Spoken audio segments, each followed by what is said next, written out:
তবে আগুন নিচতলা থেকে শুরু হয়েছে এবং পরবর্তীতে 2 তলায় এবং 3 তলায় এই আগুন গেছে। আমরা জানতে পেরেছি এটা একজন আওয়ামী লীগের চলে যিনি এমপি ছিলেন সাবেক হাবিব হাসান সাহেবের, উনি কি ছিল ভাগিনা ছিল, ভাগিনাদের বিল্ডিং। দুইজন আমরা দেখছি যে দুইজন মারা গেছে, এখন বাদ বাকি যে তারা ভিতরে ছিল তারা বলতে পারবেন ভালো। যে গ্যাস সিলিন্ডার লিক ছিল সেখান থেকে আগুন লেগেছে, আর আগুনটা লেগেছে সময় সকাল 10:30 ঠিক এরকম সময়। তো আল্লাহ বাঁচাইছে যে সকাল 10:30টার পরে নাস্তার ভিড়টা একটু কম ছিল, এই জন্য হতাহতের ঘটনাগুলো ঘটে নাই। এখানে আপনারা জানেন 12টি ইউনিট এসে আগুন নিয়ন্ত্রণ করতে ওনারা সক্ষম হয়েছে। তো যাই হোক, যেটা আসলে মানে সবারই এক ধরনের ক্ষয়ক্ষতি হয়েছে, যেটা আসলে বলার মতো, আমাদের আসলে বর্ণনা দেওয়ার মতো আসলে কিছু নেই। যাদের মানে বিল্ডিংটি আসলে এক্সিট নেওয়ার মতো কোনো ব্যবস্থাপনা ছিল না, এটা বাস্তবিক কথা।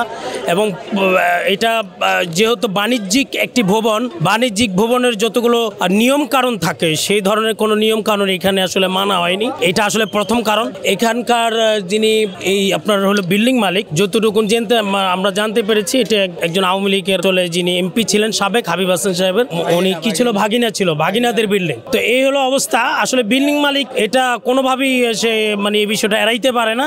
এই ক্ষতি যা হয়েছে সেটার জন্য উনি নিজেই দায়ী। উনি কিভাবে মানে লোকজনকে ভাড়া দিয়েছেন সেফটি না দিয়ে, এটা সম্পূর্ণ ওনাকে এর দায় নিতে হবে। যারা ক্ষতিগ্রস্ত হয়েছে তারা তো আসলে অনেকগুলো মানুষের কর্মসংস্থান ছিল, অনেকগুলো মানুষ ক্ষতিগ্রস্ত হয়েছে। এবং ওখানে সবচেয়ে বড় জিনিস হলো পার্লার ছিল, মহিলারা ছিল, অনেক মা বোনরা তাদের অনেক যাই জিনিস রেখে দৌড়ে পরে দিয়ে পালিয়েছে কিছু, আর কিছু আপনার হইল গিয়ে প্রথম সারিতে ওনারা নিচে থেকে মানে কোনো মতে জানে ওনারা বেঁচে গিয়েছে নাকি। আমরা আসলে ওইটা ওইভাবে আসলে জানতাম না, বাট অনেকের মুখে আমরা শুনতেছি যে ওনারা সিএনজি গ্যাস বলতে যেটা হচ্ছে আপনার হলো বোতল গ্যাস করে এনে ওনারা নাকি এটা আপনার হলো ব্যবহার করতেন।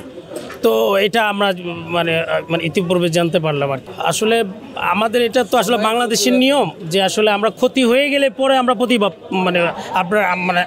আমরা গিয়ে প্রতিবাদ করি। তো নিয়ম ভঙ্গ হইলে আমরা প্রতিবাদ করি, আর নিয়ম ভঙ্গ হচ্ছে এটা দেখতেছি। কিন্তু আমরা আসলে অনেক সময় বিল্ডিং মালিক একজন প্রভাবশালী মানুষ ছিল বা এই ধরনের, এটা তো অনেক দিন ধরে হয়ে আসছে, যার ফলে ওনাদের এটা এক ধরনের আশকারাতে এগুলো হয়েছে। মানে খুবই অবস্থা খারাপ। মানুষের অনেকজন ভিড় ছিল, পিছন মানে সামনে দিয়ে ঢুকা যাচ্ছে না, প্লাস পিছন সাইডে জানলার কারণে, আর পিছন সাইডে গ্লাস লাগানো, প্লাস গ্লাসের ভিতরে আবার বোর্ড সিস্টেম করা, যার কারণে গ্লাস ভেঙে দিলে পারেও আপনার বোর্ড দিয়ে মানুষ দেখাও যাচ্ছে না, প্লাস ধোঁয়াও বেরোতে পারছে না, যার কারণে আরো 4 তলায় গিয়ে আপনার বোর্ডের কারণে মানুষ, ওখানে 2জন মারা গেছে, একজন জীবিত ছিল, তারে উদ্ধার করা হয়েছে।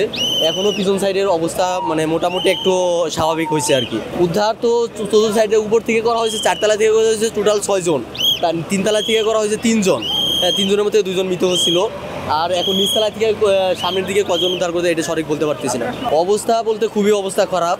আমরা ওই পাশের বিল্ডিং থেকে ওই সাইড থেকে যে কিছু মহিলাদের নিয়ে গেছি, ওই সাইড দিয়ে বের করে দিছি, ওই বিল্ডিং দিয়ে মই দিয়ে এখনো হসপিটাল নিয়ে যাওয়া হয়েছে। তাদের 2 জন আমরা দেখছি যে 2 জন মারা গেছে, এখন বাদ বাকি যে তারা ভিতরে ছিল তারা বলতে পারবেন ভালো, আমরা সঠিক। যখন আগুন লাগে ঠিক সেই মুহূর্ত থেকে তো কেউ ছিল না এখানে, যারা রেস্টুরেন্টে কাজকর্ম ছিল বা আশেপাশের পথচারী যারা ছিল, একদম প্রাথমিক দিকে ছিল হচ্ছে তারা। আমরা 10 মিনিটের মধ্যে এখানে এসে হাজির হয়েছে, এসে দেখি যে আগুনের অবস্থা খুব খারাপ। তখন ফায়ার সার্ভিসের 5টা ইউনিটের মতো তখন আসছে অলরেডি, এসে কাজ শুরু করছে। আমরা ধারণা করতে পারতেছি যে এখানে নিচে যে রেস্টুরেন্ট আছে লাভলেন, সেখান থেকে আগুনের সূত্রপাত।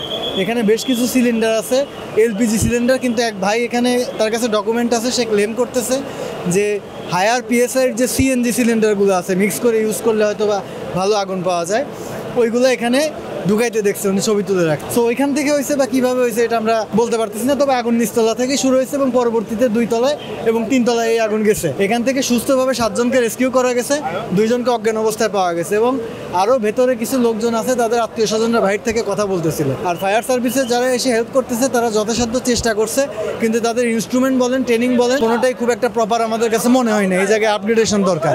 আর এই বিল্ডিংয়ের ফায়ার এক্সিট পরিকল্পনার কোনো কিছুই আমরা পাইনি। ভেতরে একটা সিঁড়ি আছে, এর আনাগোনা আমি চিনি, ওইভাবে ফায়ার এক্সিকিউশনের কোনো পথ এখানে রাখা হয়নি। ফায়ার সার্ভিসের কাজে ভিন্ন সবাই দেখেন, সবাই তো ভালো উইল নিয়ে এখানে আসে। এখন বিষয়টা হচ্ছে যে এগুলো ট্রেন্ড মানুষের কাজ, শুধু ইচ্ছার কাজ না। আমরাও বলছি যে আমাদেরকে সেফটি পরায় দেন, আমরা ভেতরে যাই, এরকম না। তবে কিছুটা বিঘ্ন ঘটে, তবে মানুষ না থাকলে ওনারা এই কাজ করতেও পারতো না। আমরা সবাই যে পরিমাণে হেল্প করছি, আমরা দেখছি যে পানির একটা কানেকশন দিতেই 10 মিনিটের উপরে লেগে যাচ্ছে, এরকম অবস্থা। এবং ওনাদের জিনিসপত্রগুলো এনাফ না, প্রত্যেকটা ফ্লোরে যে ওঠাবে এই জিনিসগুলো ভাঙতে করতে বেশ সময় লাগছে ওনাদের।